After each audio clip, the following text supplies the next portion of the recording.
निर्विघ्नं कुरु मे देव सर्वकार्येषु सर्वदा। नमो देव्यै महादेव्यै शिवायै सततं नमः।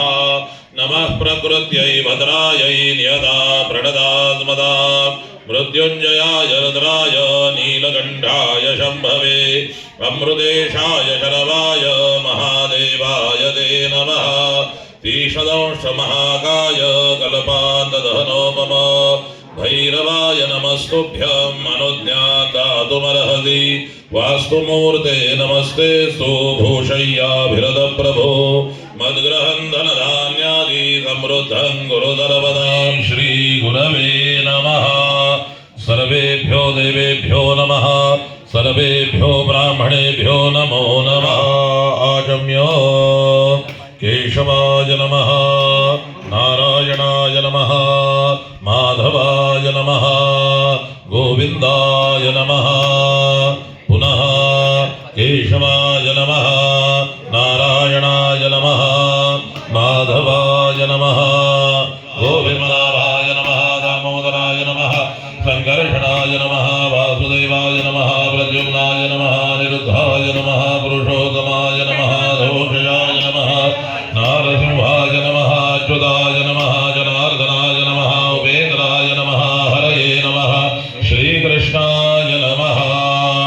प्राणायामः मनामधे लोकानिः। नमो भगवते वासुदेवाय समण यो देवसविदास्मादन्ध्यो धर्मादिगोचरे प्रेरयेत तत्परेण्यमुपासमहे वरदमूर्तये श्रीमन्महागणाधिपतये नमः। विनायकं गुरुं भानुं ब्रह्म विष्णु महेश्वरान् सरस्वतीं प्रणोम्यादो सर्वकार्यार्थसिद्धये।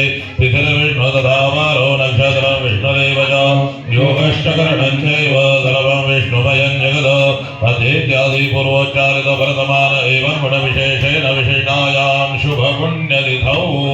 तुम्ही म्हणा मम आत्मनः परमेश्वर आज्ञारूप पुराणोक्त फल करिष्ये तथा इष्टदेवता कुलदेवता ग्रामदेवता स्थानदेवता वास्तुदेवता क्षेत्रपाल देवता सद्गुरुदेवता आदीनांच कृपाशीर्वाद प्राप्त्यर्थं तांबूल आदि प्रदानं ब्राह्मण सुहासिनी द्वारा तिलकधारणम् अस्य वास्तोः कर्मयोग्यता सिद्ध्यर्थं ब्राह्मण द्वारा शांति मंत्राणां जपाख्यं कर्म करिष्ये। बळीभर पाणी तापलं।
फल प्राप्त्यर्थम श्री परमेश्वर प्रीत्यर्थम हा आपलं आडनाव काय आडनाव भगत हा म्हणा भगत कुले उत्पन्न काश्यप गोत्रे उत्पन्न आता तुमचं नाव फक्त मंगेश म्हणा मंगेश दास नाव म्हणा सपत्नीक प्रतिनिधि भूतम अहम अस्माकं सकल कुटुंबानां क्षेम स्थैर्य आदि दीर्घायुष्य प्राप्त्यर्थम विशेषतः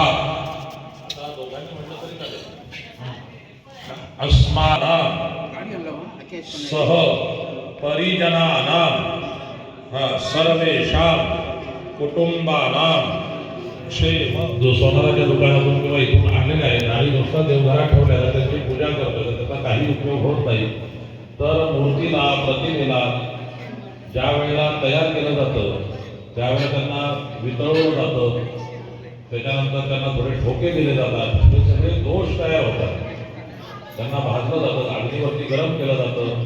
तर मग असं दोषयुक्त देव आम्हाला नको आहे. आम्हाला देव कसा पाहिजे, प्रसन्न मुद्रेतला आशीर्वाद देणारा देव असा हवा आहे. बरोबर आहे का? मग हे जे काही दोष आहेत किंवा हे कोणी बनवलेत आम्हाला माहिती नाही, त्याने कुठल्या लोभामुळे बनवलेत हे आम्हाला माहिती नाही. बरोबर आहे? त्याने अर्थार्जन करायचं म्हणून त्याने हे सगळे बनवले आणि आम्ही मात्र आमचा परमेश्वर म्हणून त्या मूर्तीमध्ये बघतात. बरोबर आहे का? तर मग हे जे काही दोष आहेत हे आम्हाला पहिले काढायचे आहेत. त्याला म्हणायचं अग्नित्तार. आणि मग त्यानंतर आम्हाला हवा असलेला देव त्या मूर्तीमध्ये आणायचा.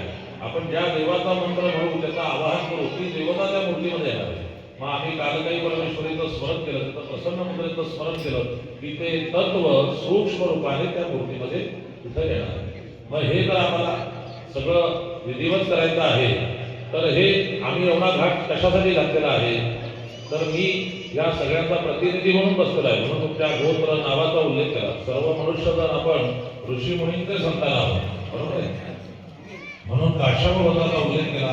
आम्ही कोणत्या कुळातले आहोत म्हणून भगत कुळातले आम्ही आपल्या नावाचा उल्लेख केला. पत्नी समवेत आम्ही हे कर्म करत आहोत.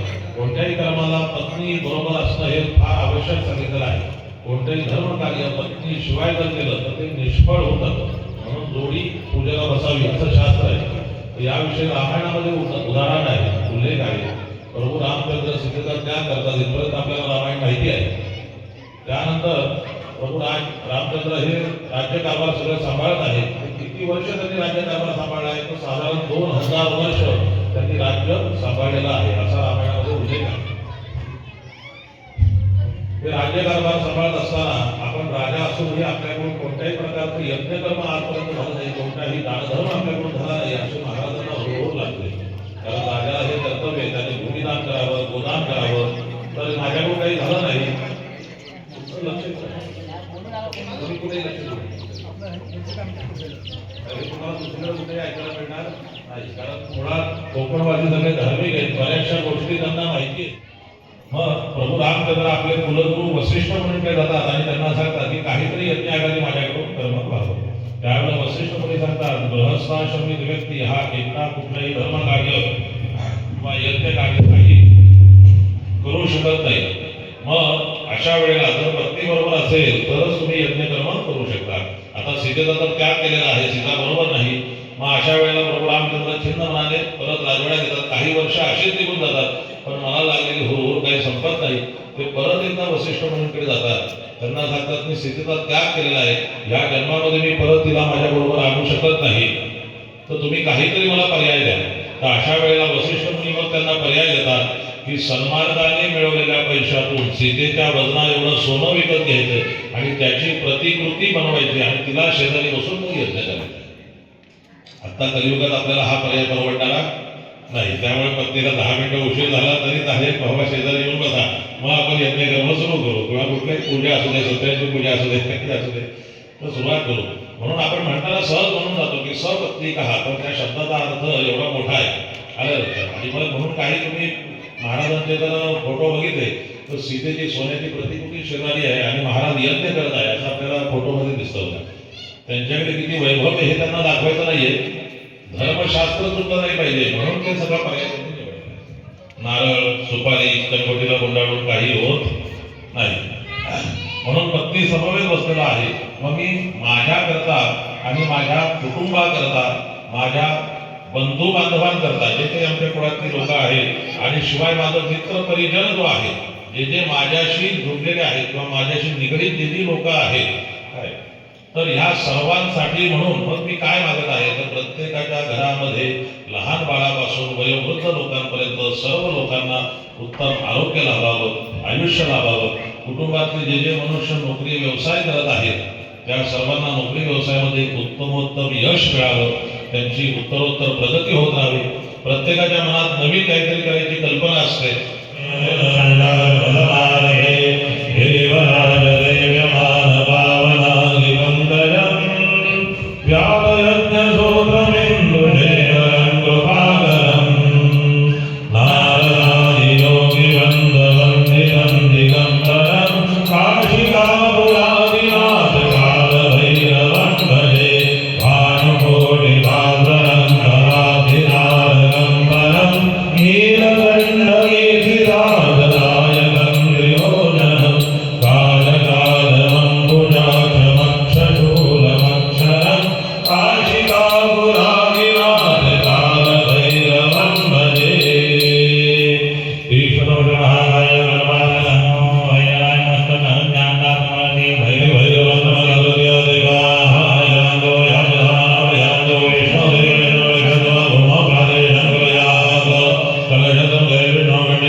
पहिल्यांदा करताना फोटोसाठी म्हणून ऍक्शन पण देखील थोडंसं स्माईल करायचं बघा, तुम्ही स्माईलच करत नाही, प्रसन्न मुद्रा पाहिजे.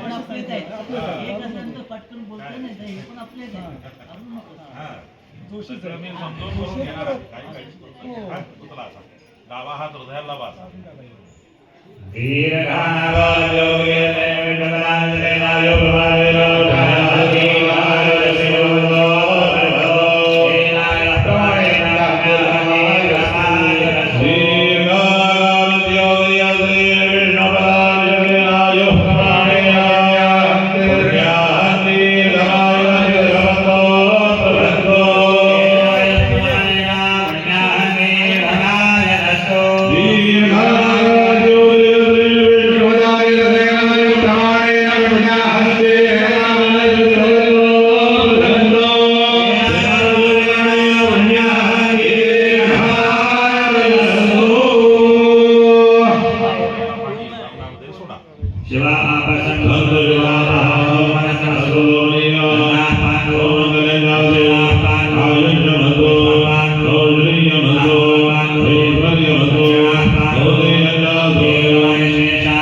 नियम तपः स्वाध्याय क्रतु दमदान विशिष्टानां ब्राह्मणानां मनः समाधीयताम् समाहित मनस समाः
भगत कुले उत्पन्नः शरमाणं ब्राह्मणं संकल्पित कर्मणि ऋत्विजं त्वामहं वृणे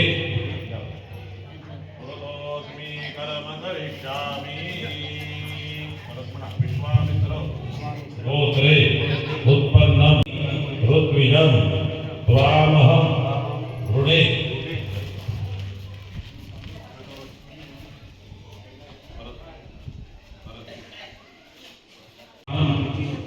ब्राह्मणं संकल्पित कर्मणि ऋत्विजं त्वामहं वृणे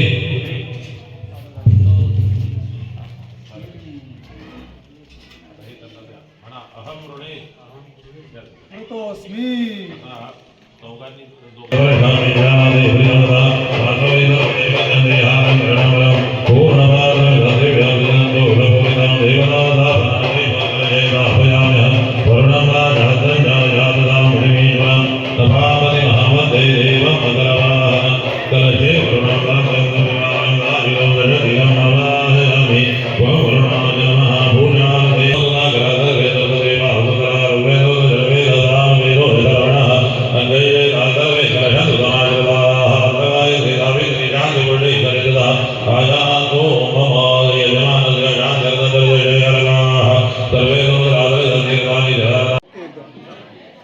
सावकाश ठेवा.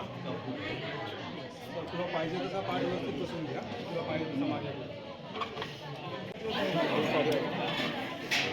बहुतेक हवा बदलली का पाणी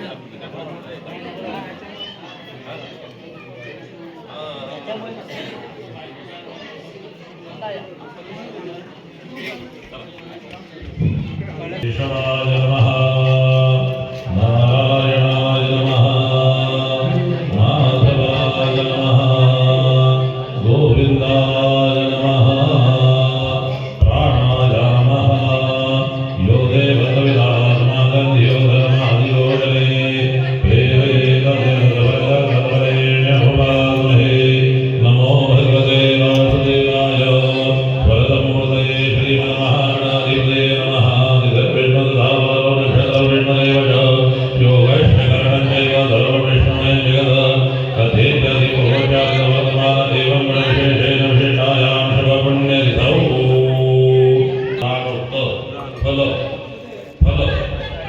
प्राप्त्यर्थं श्री परमेश्वर प्रीत्यर्थं संकल्पित कर्म अंगभूतं आसुपतिमासु देवकला सान्निध्यार्थं अग्नितारण पडीने पाणी घालत राहा. अग्ने वैश्वान लोकन्य वेदी होतो धनंजयः अग्ने रुद्रनादाय मूर्तिनां सिद्धिः गवे नमस्कृत देवानां वृद्धिदाय सुवर्चते शुक्ररूपाय जगदामशेषाणां सिद्धिप्रदः ओम गन्धर्वदेवानां नमः प्रीणयते ग्लादेवादुप्राणां सर्वदेवताः सुतं हविस्वयन्नदेवी हत्वा मुखगच्छति तश्चरूपेण परिणामुपैति यद् तेनाखिलौषधीजनः भवत्यनिदधारते औषधिविशेषाभिसुतजीवन्ति जङ्गमः त्वमन्यतमभूतानामन्दस्य प्रतिपालयन् त्वामेकमाहुकवयस्तर्युदत्परं पुनः त्वया सृष्टमिदं वदन्ति परपरशयः अर्जविपरमानन्दौ सृष्टं तव शुद्धिकायते सदन्तं स्नानानां परममतीव भस्मना तत्सन्ध्यायाते औषधिविशेषाभिसुतजीवन्ति अजून कोण आले?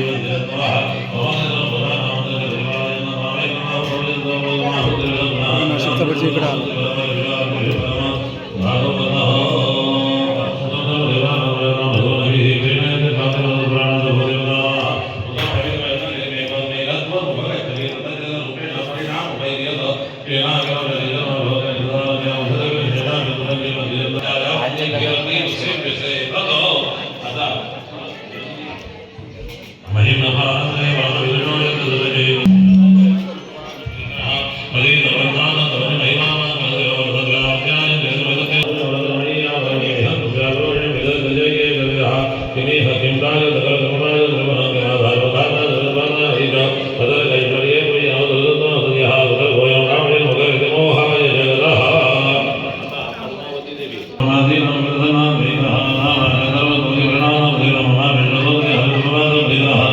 Gracias.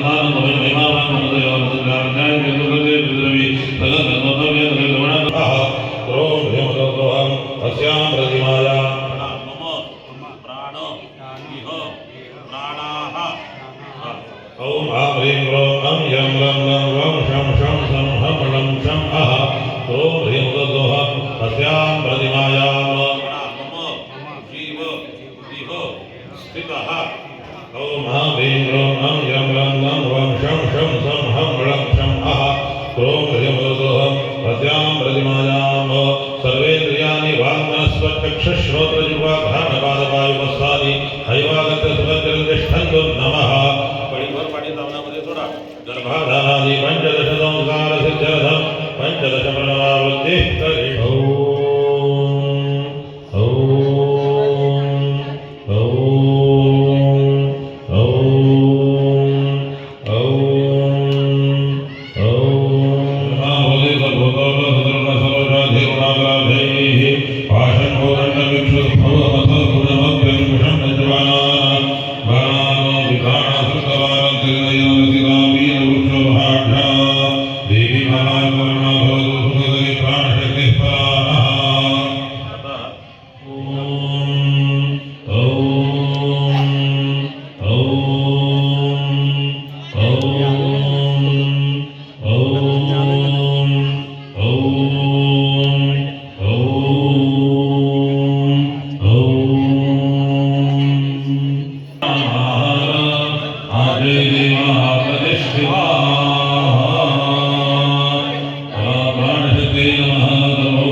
त्यामुळे लक्ष्मीचं स्मरण करायचं सगळ्यांनी.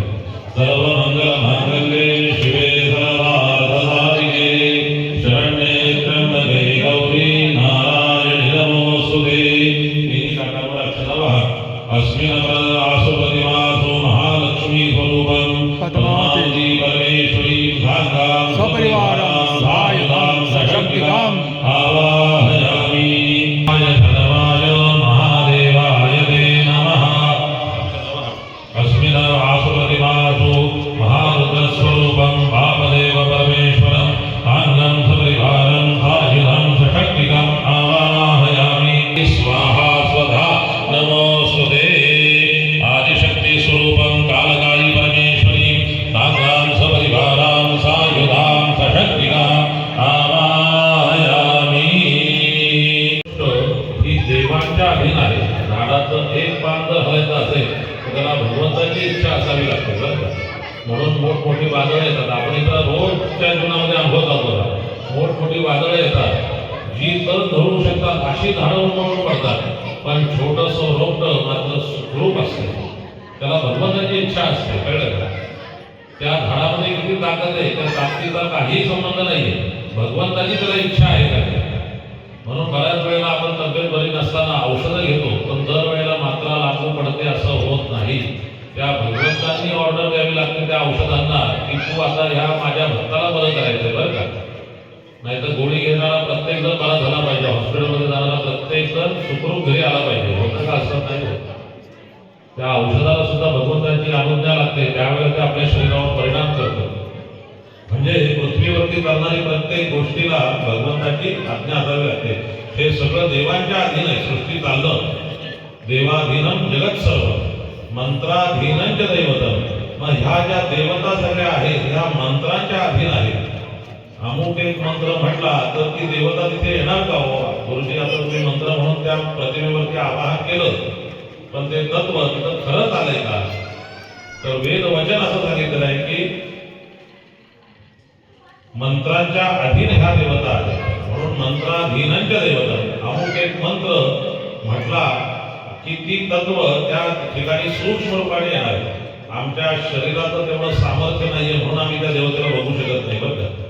मग अध्यात्म पातळीवरती वरच्या पोस्टला पोहोचलेले ते साधू संत वगैरे जे आहेत ते तत्व ते बघू शकतात, अनुभवू शकतात, म्हणून मग आपण त्यांच्याकडे जातो. म्हणून प्रत्येक मनुष्याला गुरु पाहिजे. तो गुरु आपल्याला मार्ग दाखवायचं काम करतो, तो भगवंताच्या अनुज्ञेने आपल्याला मार्ग दाखवायचं कार्य करत असतो. ठीक आहे. मग हे देवता मंत्रांच्या अधीन आहेत. ते मंत्र ब्राह्मणाधीनम. मग कोणीही मंत्र म्हटले तर ते तत्व येणार आहे का? की अमुक एक व्यक्तीने वक्रतुंड महाकाय असं म्हणून जर सुपारीवर अक्षता व्हायच्या तर गणपतीचं तत्व त्या सुपारीवर येणार आहे का? तर ते येऊ शकत नाही. कारण त्यांना बोलवणारा सुद्धा तेवढा अधिकारीच व्यक्ती पाहिजे. म्हणून ब्राह्मणाने ते मंत्र म्हटले की ते तत्व तिथं येणार आहे. मग ब्राह्मणच का? तर ब्राह्मण हा संस्कारामुळे उच्च झालेला आहे. त्यामुळे ब्राह्मण प्रत्येक व्यक्तीवर संस्कार सांगितले, 16 संस्कार सांगितलेले आहेत. तर ते फक्त ब्राह्मणांकडेच पाळलं जातं. आचारापासून सगळे संस्कार जे आहेत ते सगळे कुठे पाळले जातात? ब्राह्मणांकडे पाळले जातात. म्हणून मग त्याच्या शरीराला तेवढं सामर्थ्य आलेलं असतंय, त्याच्या उपासनेमुळे त्याच्या वाणीला एवढं सामर्थ्य आलेलं असतंय की ते मंत्र म्हटल्यावर ते तत्व तिथं येणार. म्हणून ते मंत्र ब्राह्मणाधीनम. मग ते झाल्यावर ब्राह्मणो मम दैवतम. ब्राह्मण माझं दैवत आहे. माझं म्हणजे मग हे कुणीतरी वाक्य म्हटलेलं आहे. देवाधीनम जगत मंत्राधीन दैवतम ते मंत्र ब्राह्मणाधीनम ब्राह्मणो मम दैवतम असं कुणीतरी सांगितलंय. पण हे कोणी सांगितलंय? तर श्रीमद भागवतामध्ये श्रीकृष्णांनी हे सांगितलं. आपल्याला आपली कुलदेव म्हणलं तर आपण वेगळा सांगतो. कोणी जननी आहे, कोणी तुळजा भवानी आहे, कोणी लक्ष्मी आहे, कोणी आडेवरीची आहे म्हणतात. पण जो सृष्टीचा पालनहार आहे त्याचं दैवत हे ब्राह्मण आहे. म्हणून पृथ्वीवरती ब्राह्मणांना श्रेष्ठत्व दिलं गेलं आहे. का तर त्या नारायणाचं ते दैवत आहे. म्हणून ब्राह्मण कसाही असला तरी आपण त्याला दंड करू शकत नाही. ब्राह्मणाला दंड करायचा अधिकार फक्त राजामध्ये आहे. राजा ब्राह्मणाला दंड करू शकतो. आणि आताच्या काळात म्हणलं तर न्याय व्यवस्था. आपण वैयक्तिक त्या ब्राह्मणाबद्दल वाईट बोलून किंवा काही करून ब्रह्महत्येचं पातक आपल्यावर चढवून घ्यायचं नाही. पृथ्वीवरती भूदेव अशी संज्ञा ब्राह्मणांना दिलेली आहे. म्हणून श्रीकृष्ण लीलेमध्ये जर बघितलं तर श्रीकृष्ण ज्या वेळेला सुदामा त्यांना भेटायला येतो, श्रीकृष्णांना कशातही भान राहत नाही. ना चप्पल घालायचं, गळ्यात हे आहे माळा आहे, काही भान राहत नाही. आणि ब्राह्मण माझ्या घरातून विमुक्त झालेला आहे, माझा मित्र मला न भेटत आलेला आहे. त्या तळमळीने तसेच ते पळत चाललेले आहेत. जे किती नारायण भगवंतांनी ब्राह्मणाला श्रेष्ठत्व दिलं आहे.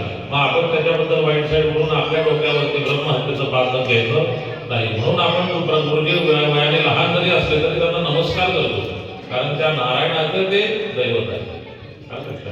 तर म्हणून मग अमुक एक मंत्र म्हणला की ते तत्व तिथं येणारच आहे. प्रतिष्ठा करताना त्या त्या देवांचं मूळ तत्व जे आहे त्या तत्वज्ञांबरोबर युद्ध केलं. मग चंड, प्रचंड, शुंभ, निशुंभ, महिषासूर इत्यादी सर्व दैत्यांचा संहार या आदिशक्तीने केला. मग तेच आज आपण नवरात्रीमध्ये सप्तशती म्हणून वाचत असतो. ती आदिशक्ती. मग आपली कालकाई परमेश्वरी कोण आहे तर ती आदिशक्ती आहे. म्हणून मग आदिशक्तीचं आवाहन त्या प्रतिमेवरती आपण केलं. ठीक आहे. आजही दैव नावाचं युद्ध चालू आहे. म्हणून पृथ्वीवरती प्रत्येक मनुष्याने वर्षातून एकदा तरी यज्ञयागादी कर्म करावं. त्याचं कारण असं आहे की कुठल्याही सैन्य म्हणून प्रत्येक मनुष्याने वर्षातून एकदा तरी यज्ञयागादी कर्म करावं की जेणेकरून देवांना लढण्यासाठी सामर्थ्य मिळणार आहे. बरं, देवता जर शक्तीहीन झाली त्याचा परिणाम काय होणार आहे? पृथ्वीवरती होणारा हाहाकार हे देवांची शक्ती कमी झाल्याचं प्रतीक आहे. मग स्वाईन फ्लू येतो, कोरोना येतो, मग त्याचा परिणाम आपल्यालाही भोगावा लागतो ना काही ना काही प्रमाणामध्ये. म्हणून देवता बलवान राहिला पाहिजे, म्हणून देवांची उपासना करायची. अन्यथा मग पृथ्वी नीट चालणार नाही. 100 वर्षापूर्वी पृथ्वी कशी चालत होती, आपल्या पाठीमागच्या पिढ्या कशा सुखाने आनंदाने जगत होत्या बघा. त्यांना 1000 रुपये एकत्र सुद्धा बघायला मिळणार नाही, पण ते सुखाने समृद्धीने राहत होते.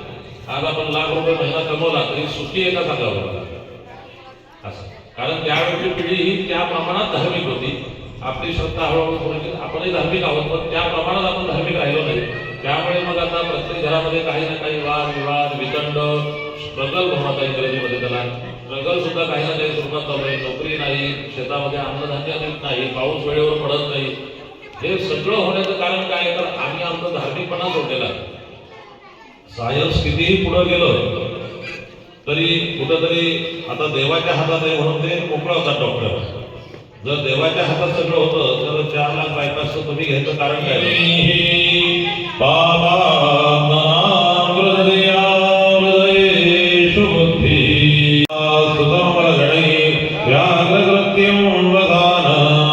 विश्वाद्यं विश्ववन्द्यं निखिलमयहरं पञ्चवक्रन्द्रनेत्रं कैलासराणा शिवचन्द्रमौळी फणीन्द्रमाथा मुकुटीधराळी कारुण्यसिन्धो भवदुःखहारी हृदवीनशम्भो मदगोणधारी भवानी शङ्कर महारुद्रस्वरूप भावदेव परमेश्वराय नमः. ध्यायामि ध्यानार्थे नमस्कारं समर्पयामि. आदिशक्ती कालताई देवीचं स्मरण. आगच्छते देवेश देवराज जगदे क्रियमाणा मया पूजा ग्रहण ग्रंथम आवाहित देवताभ्यो नमः.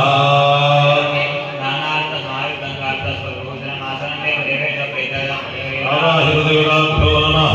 आसनार्थे अक्षतां समर्पयामि.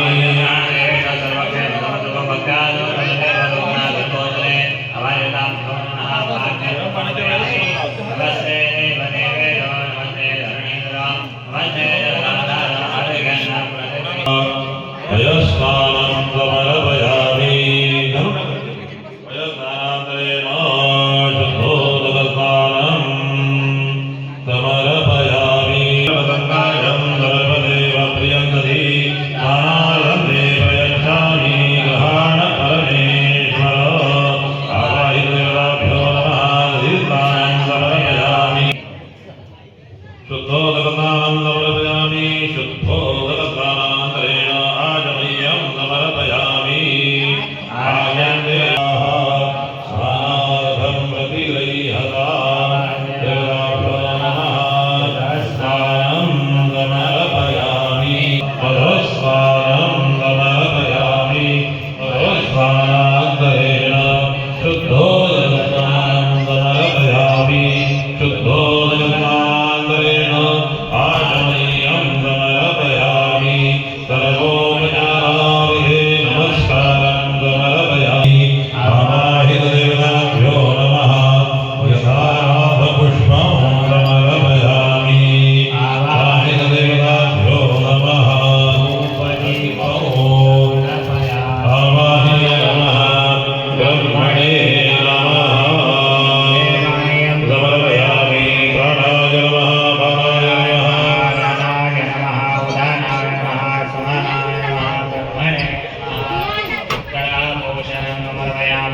प्रक्षालनं समर्पयामि. प्रक्षालनं समर्पयामि.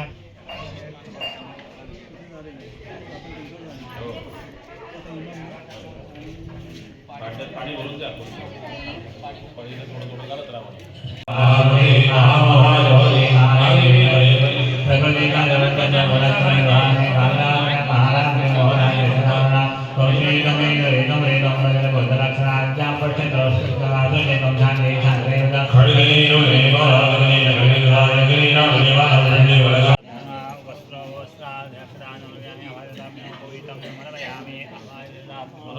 सुरुवात की झालं तिथं एक वेणी घाला बरं का.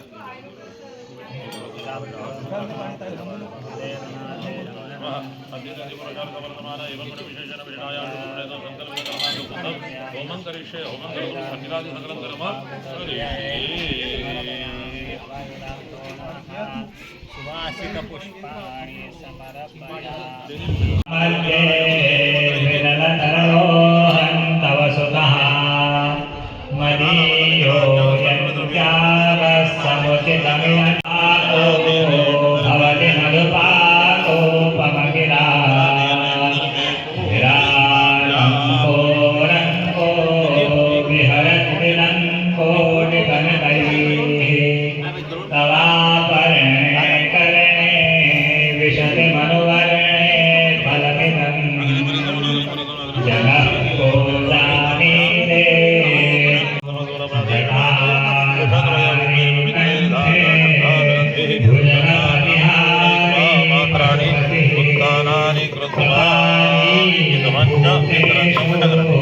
पात्राणि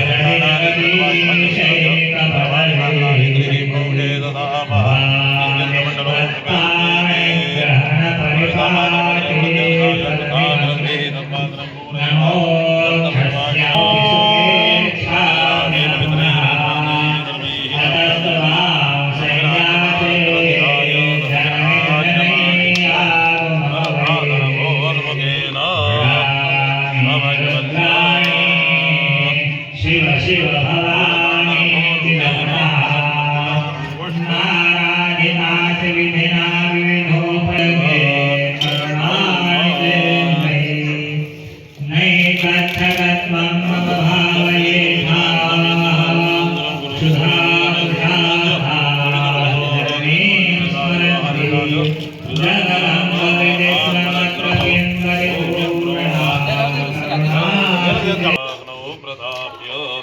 सृजन्निधाय सर्वं वामहस्ते गृहीत्वा मनसो आस्यामला यशस्करम वगैरे करा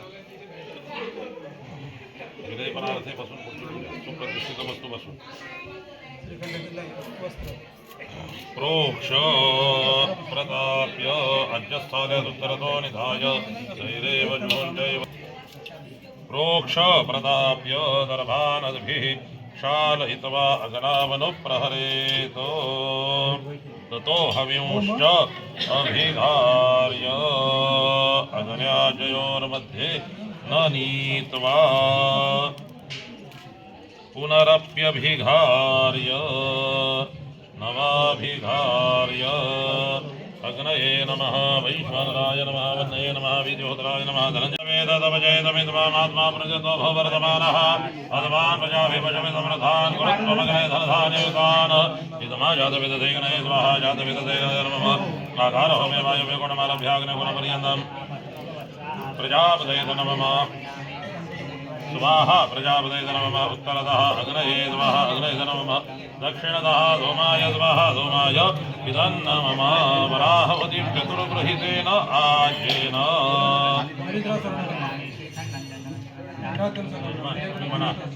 इमानि उपकल्पितानि हवनीय द्रव्याणि भूतानि पोष्य बाणानि च या यक्ष्यमाण देवताः ताभ्यः अन्वाधान उक्त संख्यया परित्यक्तानि न मम पडीवर पाणी हातावरून सोडा संतो मंगुर्यात दासदेवता क्रियन्ताम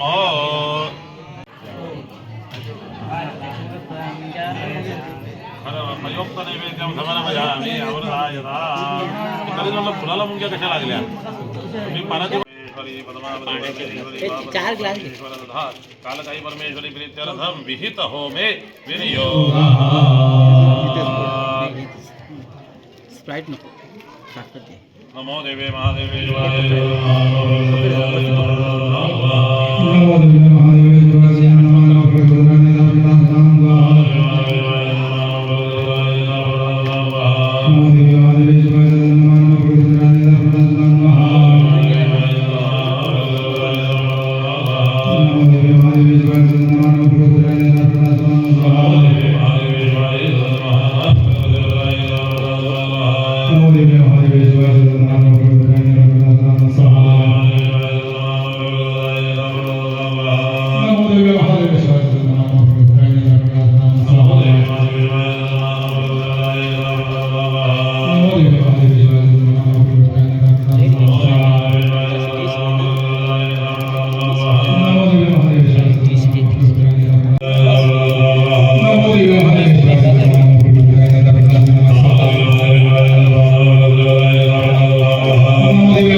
शरण्य त्र्यंबके गौरी नारायणी नमस्ते स्वाहा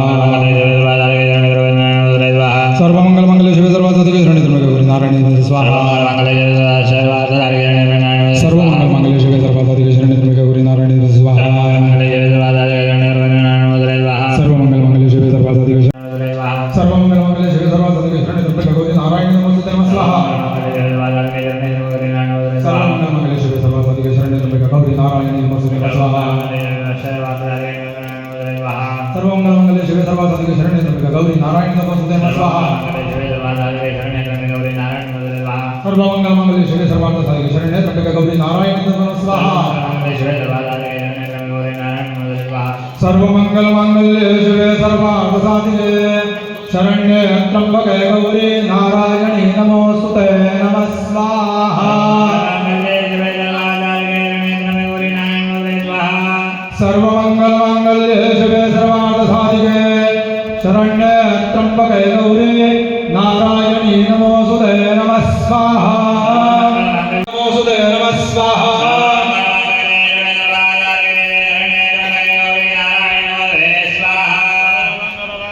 शिवे सर्वार्थसाधिके शरण्य त्र्यंबके गौरी नारायणी नमोस्तुते नमः स्वाहा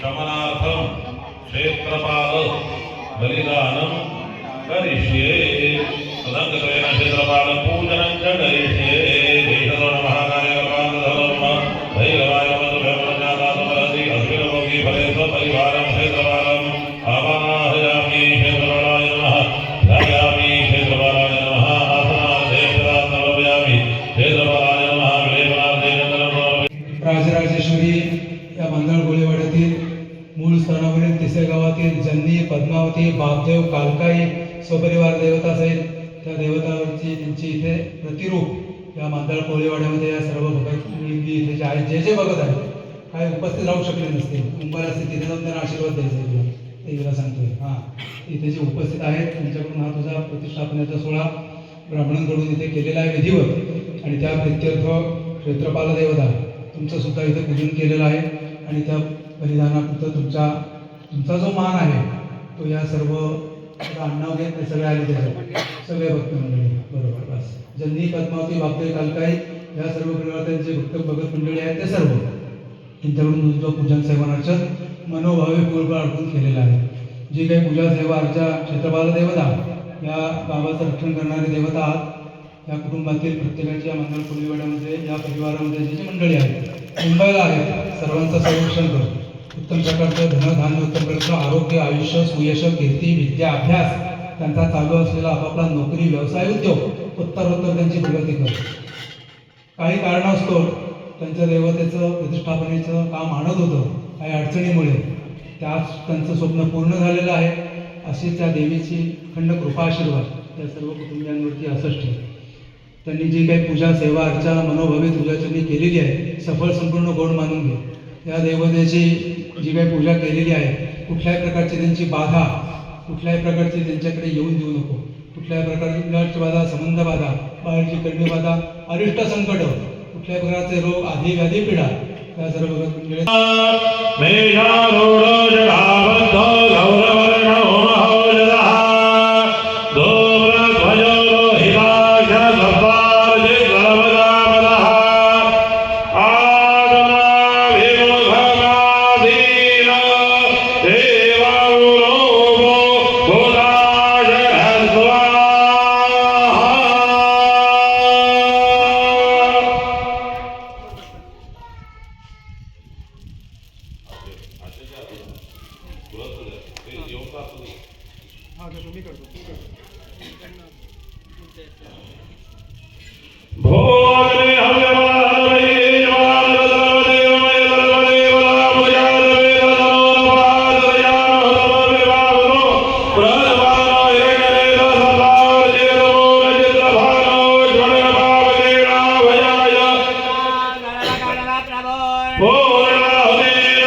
काही इथं घेऊन आलेलं आहे. कोणी आपलं वेळ घेऊन आलेला आहे, कोणी शारीरिक कष्ट घेऊन आलेलं आहे, कोणी अर्थार्जनासाठी काही ना काही मदत केलेली आहे. काही ना काही स्वरूपामध्ये आपण इथं आपल्या जीवनातला अमूल्य वेळ इथं दिलेला आहे. ही सगळी सेवा करत असताना आमच्याकडून मंत्रांमध्ये आलेल्या गुरुजीकडून मंत्रांमध्ये, आमच्या भक्तीमध्ये, श्रद्धेमध्ये, कृतीमध्ये काही वेळेला एखादा विचार वाईट मनामध्ये येऊन जातो. तर असं कुठल्याही गोष्टीचं कर्मामध्ये दोष उत्पन्न झाला असेल, त्या दोषाचं हरण व्हावं आणि भगवंतांनी अखंड आमच्यावर कृपा ठेवावी, त्यासाठी ही सगळी केलेली सेवा गोड मानून घ्यावी. म्हणून भगवंतांची क्षमा प्रार्थना आपण सगळ्यांनी म्हणायची. उपस्थित सगळ्यांनी ती म्हणली तरी चालणार आहे. आवाहनम न जानामि तवार्चनम पूजार्चैव न जानामि क्षमस्व परमेश्वर मंत्रहीनम क्रियाहीनम भक्तिहीनम सुरेश्वर यत्पूजितम मया देव परिपूर्णम तदस्तु मे गतं पापम गतं दुःखम गतं दारिद्र्यम एव च आगता सुख संपत्ति पुण्योहम तव दर्शनात् रूपं देहि जयं देहि यशो देहि द्विषो जहि पुत्रान् देहि धनं देहि सर्व कामांश्च देहि मे. भगवान प्रणभोजनं धरणी नवदम्बोधं विद्योताति समापनवान् कुमार भजन मंगलं प्रणमाम्यः श्रीयंकुराजामरूपेण प्रतिबंधं दोषं विमलोपेतं बुधं प्रणमाम्यः देवानां ऋषीणां गुरुनां सन्निभां बुद्धिभूतं लोकेशं नमामि बृहस्पति श्रीमन्तं नमोनामं ज्ञानामरमं सर्वजातृप्रभुकारं महानवं प्रणमाम्यः नीलाचलसमाभासं रविपुत्रयमाग्रजं छायाभारतं सम्भूतं नमामि जनेजनं भक्तनाय महावीर्य नगरादित्यं श्रीविकालपसम्भूतं नवराहं प्रणमाम्यः पलाशमण्डलं नाशनरकाग्रहपदं गौतमलोकासुरं घोरं सङ्केतं प्रणमाम्यः. नमो देवे महादेवे शिवाय सर्वनमः नमः प्रकृते भद्रायै नमः प्रणतात्मदा सर्वमङ्गलमाङ्गल्ये शिवे सर्वार्थसाधिके शरण्ये त्र्यम्बके गौरी नारायणि नमोस्तुते मृत्युञ्जयाय सद्गुणाय नीलकण्ठाय नमः अमृतेशाय सर्वाय महादेवाय ते नमः. जयन्ती मङ्गला काली भद्रकाली कपालिनी दुर्गा क्षमा शिवा धात्री स्वाहा स्वधा नमोस्तुते. महिम्ना पारन्ते परमविदुषो यज्ञदृशि सुधिरब्रह्मादीनामपि तदवसन्नाद्वै परिणामावधिगणात् रमापेशस्तोत्रे हरनिरपवादपरिकरः अतीतामन्दानन्दवच महिमा वाङ्मनदयो रणदव्यावृत्यायं जगतमभिदमृतान्निरमितवतः भवब्रह्मण्योपागभितरपरमाभितमस्मदा मम वेदावाणी मृगधनवण्डेन भवतः कुलाभे करव्यामलमणि विहन्नो व्याक्रोशे विदधदैहैके झलति.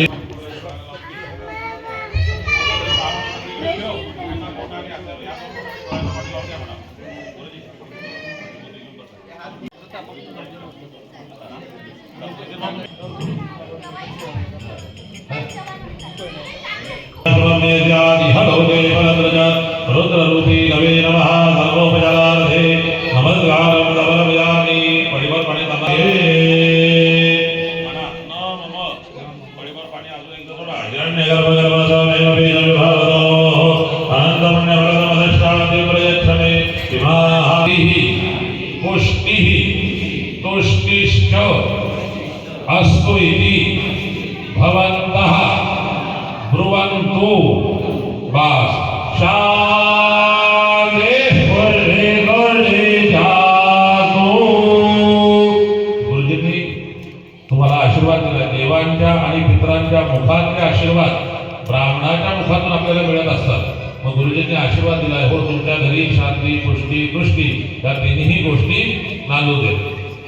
ज्ञानदेव गणाधर परमेश्वर तथा श्री आदिशक्ती स्वरूपी कालकाई परमेश्वरी प्रीत्यर्थम मया कृत देशकालादि अनुसारतः आचार्य ब्राह्मण सहाय्येन यथा संपादित सामुग्र्या अग्न्योत्तारण पूर्वक प्राण प्रतिष्ठा पूर्वक ध्यान आवाहन आदि षोडश उपचार पूजन पूर्वक होम आख्येन कर्मणा सर्व पापहरता सर्व शुभ फलदाता आयु आरोग्य क्षेम आदि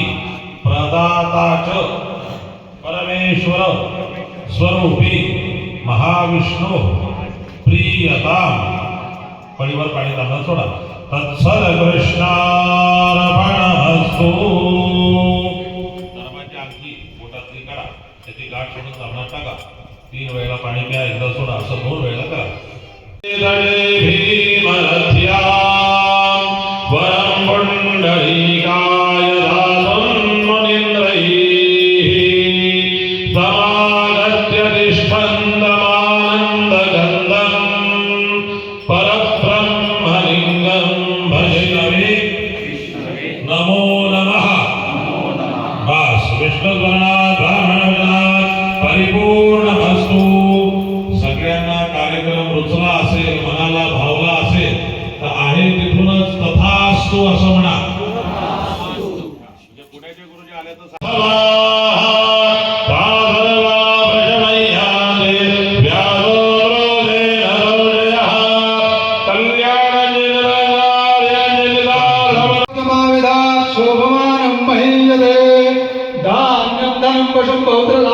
शतसंवत्सरं दीर्घमायो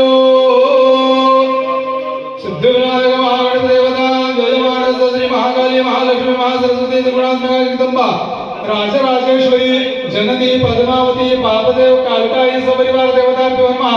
मांदाड ग्रामदेवताभ्यो नमः. गणेश गरुड सहित लक्ष्मीनारायण देवताभ्यो नमः. सुप्रसन्ना वरदा भवतो. सगळ्यांनी परत तथास्तु म्हणा.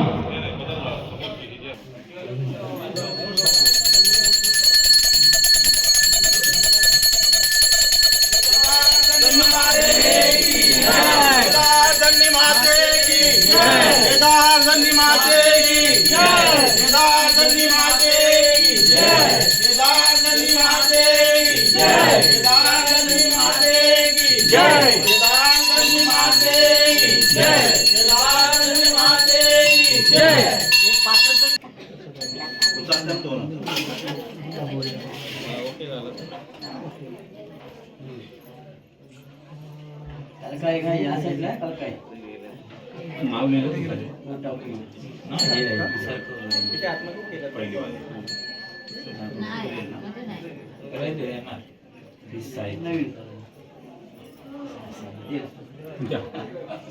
हार पण घ्या तिकडनं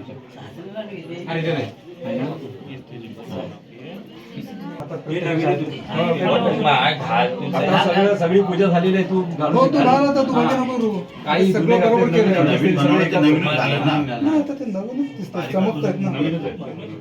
लहान मोठे असं चालू.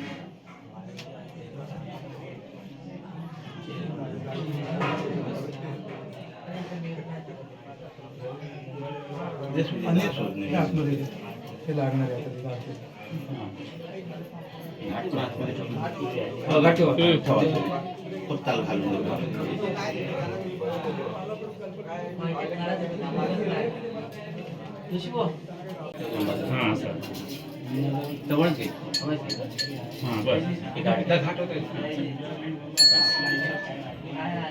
हार पण घालू ठेवते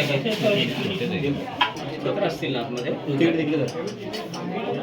नाही ते तुळशीची घ्या आपले तुळस आहे बघा नाही तसेच सुटत ते मग तोडताय अरे काय सॉरी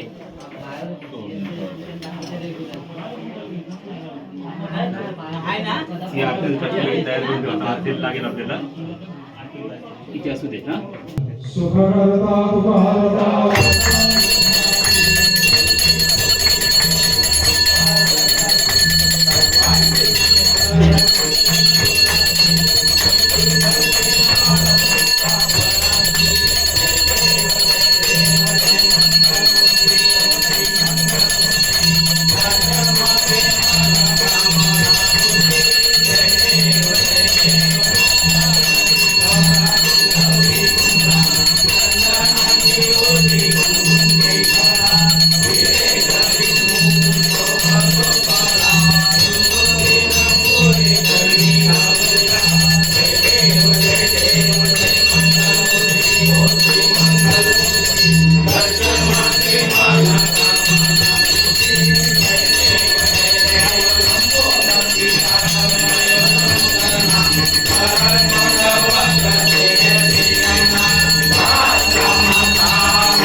त्यांच्या इथे मंडळ कोळीवाड्यामध्ये त्याच्याच मूर्ती बनवलेल्या आहेत. टाक त्या देवांची प्रतिष्ठापना या भगत मंडळी केलेली आहे. केलेल्या पूजेचा गोड अंतकरणाने स्वीकार कर. ज्या पूजा उपचारामध्ये या भगत मंडळींकडून न्यून म्हणजे कमी आणि अतिरिक्त म्हणजे जास्त उपचार काय राहिला असेल, आमच्याकडून ब्राह्मण मंडळाकडून काही न्यून कमी अतिरिक्त राहिला असेल त्याची क्षमा याचना कर. इतक्या दिवस तुझी प्रतिष्ठापनेला विलंब होत होता, तो आज तुझ्या कृपा आशीर्वादाने तू इथे सोहळा संपन्न करून घेतलेला आहे. अशीच त्या सर्व कृपा कटाक्षाने सर्वांच्यावरती नजर ठेव. त्यांच्या मंडळ कोळेवाडीतील ही सर्व जेवढी भगत मंडळी आहेत सर्वांना यावर्षीप्रमाणे पुढील वर्षी सुद्धा असेच सुखा समाधानाचे दिवस सर्वांना प्राप्त करून दे. सर्वांना सुख, शांती, समृद्धी, धन, धान्य, उत्तम प्रकारचं आरोग्य, आयुष्य, सुयश, कीर्ती, विद्या, अभ्यास, त्यांचा चालू असलेला नोकरी, व्यवसाय, उद्योग उत्तरोत्तर प्रगती कर. आजपासून जे जे सर्व इथे भगत मंडळी उपस्थित आहेत, काही कारणामुळे मुंबईतनं त्यांच्या समुदायापैकी कोणी येऊ शकलेलं नाही, त्यांना सुद्धा आशीर्वाद दे. आजच्या दिवसापासून ज्या ज्या क्षेत्रामध्ये ते पाऊल टाकतील त्या प्रत्येक क्षेत्रामध्ये त्यांच्याबरोबर हे आई माते, माऊली माते तू उभी राहा. त्यांची कुठल्या प्रकारची मनोकामना असेल, संततेविषयी कोणाची कामना असेल, कोणाला वास्तू नवीन घर घ्यायचं असेल, मुंबईला इथे मांदळत बांधायचं असेल, ती कामना परिपूर्ण कर. कोणाची विवाहाची, वधू वर अशा प्रकारची कोणाची इच्छा असेल, विवाहाला विलंब होत असेल, या वर्षामध्ये मे महिन्यामध्ये लवकरात लवकर त्यांचा योग जुळून आण. उत्तम प्रकारच्या सर्व मनोकामना त्यांच्या परिपूर्ण करत असताना सर्व या भक्तगणांमध्ये तुझा अखंड कृपा आशीर्वाद त्या मंडळींवरती ठेव. त्यांच्याकडून काही चूक भूल झाली असेल तुझ्या उपचारामध्ये, काही लोक हे सर्व उपचारामध्ये किंवा हे ताक बनवण्याच्या अगोदर काही उपचार झाले असेल त्याची क्षमा याचना कर. सर्वांच्यावरती आई जगज्जननी आहेस तू, ती तुझी सगळी इथे लेकरं आहेत, तूच सगळं त्यांच्याकडून करून घ्यायचं आहे, तूच आशीर्वाद द्यायचा आहे, तूच त्यांचा सर्व विस्तार पुढे न्यायचा आहे आणि हा सर्व त्यांना आशीर्वाद देऊन या भक्त मंडळांकडून अशीच वर्षानुवर्ष अविरत सेवा श्री महाकाली, महालक्ष्मी, महासरस्वती, जगदंबा, जननी, पद्मावती, बापदेव, कालकाई देवता, मांदाडची ग्रामदेवता, मांदाडचे गणेश, गरुडसंत, लक्ष्मीनारायण देवता, त्यांचे गुरु सर्व असतील, त्यांचे आराध्य गुरु, त्यांचे सर्वांचे कृपा आशीर्वाद त्याची उपस्थित मंडळी आहे त्यांना प्राप्त होऊ दे. जननी, पद्मावती, बापदेव, कालकाई भगवान की जय. लक्ष्मी नारायण महाराज की जय. मंगलमूर्ती. समस्त केदारजनी भक्तगण तसेच मांदळ गावातील पंचपुढारी यांना सुद्धा मी येथे आमंत्रित करतो. तसेच भक्तगण आलेले आहेत. श्री नथुराम कारभारी, श्री नारायण कारभारी, श्री महेंद्र कारभारी, श्री पांडुरंग कारभारी, श्री भालचंद्र कारभारी, तसेच श्री सुरेश कारभारी या सर्वांना मी येथे आमंत्रित करतो. तुमचे शुभाशीर्वाद आम्हाला द्यावे ही एक छोटीशी अपेक्षा. श्री केदार जगती, पद्मावती, बापदेव, कालकाई तसेच श्री गणेशाच्या चरणी नतमस्तक होऊन आम्ही जय श्री योगेश्वर प्रासादिक भजन मंडळ आमच्या या छोट्याशा कार्यक्रमाला सुरुवात करीत आहोत. जय हिंद, जय महाराष्ट्र.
दत्तामणेची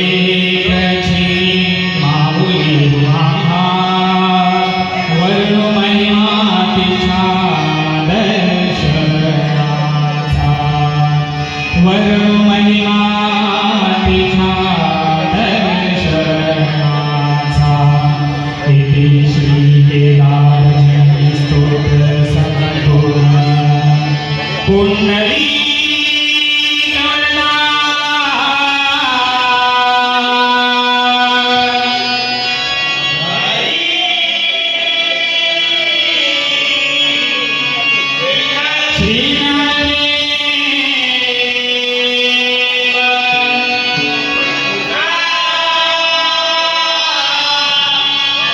श्री पंढरीनाथ श्री गणपती गजानन श्री महालक्ष्मी श्री दुर्गादेवी श्री भोगेश्वर श्री केदारजननी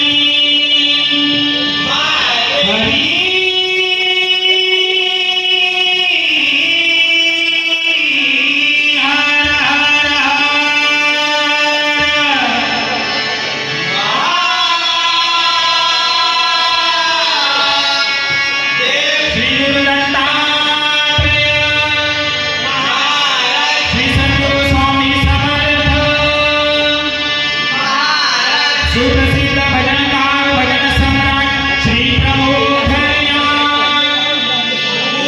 श्री रंगदेवता